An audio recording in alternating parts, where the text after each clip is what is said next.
아까 어떤 분이 작업을 하다가 순간 재미를 느끼지만 그 시간이 너무 짧아서 허망합니다라고 댓글을 달아주셨던데, 그거는 이 미의식에 머무는 순간이 너무 짧아서 그런 거예요. 대부분이 테크닉에 의존하면서 반짝하고 아이디어 정도가 잠깐 일어날 때 그때 재미를 느끼는 건데, 그리고 나서 대부분 테크닉에 의존하면은 또 허망해지는 거죠. 기교로 가면은 재미가 없어져요. 이 미의식이 작동을 해야 항상 재미가 생긴다는 거죠. 개념 미술은 이 아이디어만 낼 때만 재미가 있고, 그걸 만드는 건 재미없어요. 그러니까 만드는 거를 공장에 맡긴다든지 뭐 다른 사람을 시키는 거 아니겠어요.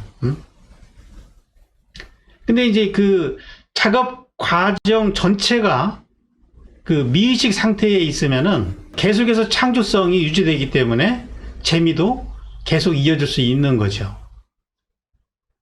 그래서 여러분들이 그 예술가로 존버를 하시려면 이 미의식으로 들어가는 자신의 통로를 찾아야 돼요. 자신의 통로. 일단 들어가기만 하면은 거기에서는 저절로 이 창작이 이루어지기 때문에 재미가 생긴다는 거죠. 미의식의 시간을 늘려야 되는 거죠. 작업한다는 것은 곧 미의식의 상태로 들어간다라고 생각해야 되는 거죠. 그러면 이제 미의식의 상태로 어떻게 들어가느냐, 이게 이제 문제인데, 제가 팁을 하나 드리자면은, 지금까지 살아오면서 나의 경험 속에 있는 그 미의식의 기억을 물고 늘어져야 돼요. 내 인생을 돌아다 보면은 반드시 가장 행복했던 순간이 있어요. 그때가 미의식인 거예요.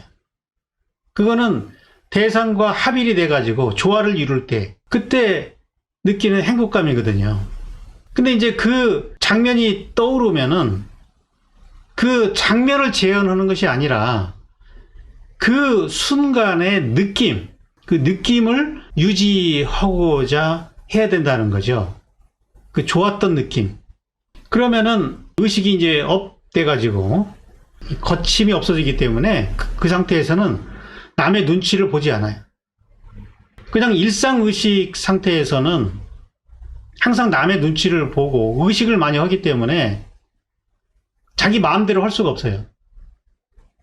근데 미의식의 상태에서는 어렸을 때 막 거침없이 막 뛰어놀 때처럼 자기 생각한 것들을 자신있게 지를 수 있고 그냥 용기 있게 해본다고 해요. 뭐든지 두려워하지 않고. 그러면은 이제 뭐 창의적인 것이 막 나오죠, 거기서. 그때에 일어나는 그 행복감, 이것을 맛본 사람은 일상이 힘들수록 작업을 하게 돼 있어요. 왜냐면은 아무리 돈을 많이 벌어도 행복하지 않거든요. 어떤 사람은 힘들면은 작업을 안 하는 사람이 있고, 힘들수록 더 작업을 하는 사람이 있죠. 미의식을 맛본 사람은 아무리 힘들어도 결국 돌아가게 돼 있어요. 그것만이 인생에서 행복을 느끼는 시간이기 때문에 버릴 수가 없는 거죠. 그런 작가만이 존버 정신이 있다. 호들 스피릿, 존버 정신. 그냥 뭐 인내를 해서 되는 것이 아니라 이 재미를 느끼려고 해야 된다는 거죠. 그래서 우리가 작가를 연구한다는 것은 그 작가가 작품 중에 어떤 의식으로 작업을 하는지를 파악하는 거예요. 일상의식으로 테크닉으로 했느냐, 아니면 미의식의 상태에서 어떤 창조성을 발휘했느냐가, 이걸 이제 보는 건데, 미의식의 상태에서는 이 지루한 걸 못 견뎌요. 그래서 이제 어떤 독창적인 실험들을 하게 되는 것이고, 일상의식 상태에서는 그냥 배운 기교를 가지고 겨우 반복할 정도, 이런 방식으로 하기 때문에 이제 지루한 거거든요. 그래서 저는 이제 예술 교육이 미의식으로 들어가는 하나의 그 이 통로를 만들어주는 것이다라고 생각을 하고 있고, 그러면 이제 나머지는 자기가 자기 의식을 가지고 이제 창조를 해내는 거죠. 그래서 이게 안 된 작가들은 이 언어로 어떻게 설명을 하고 어떻게 가이드를 해도 이게 자기께 잘 안 나오더라고요.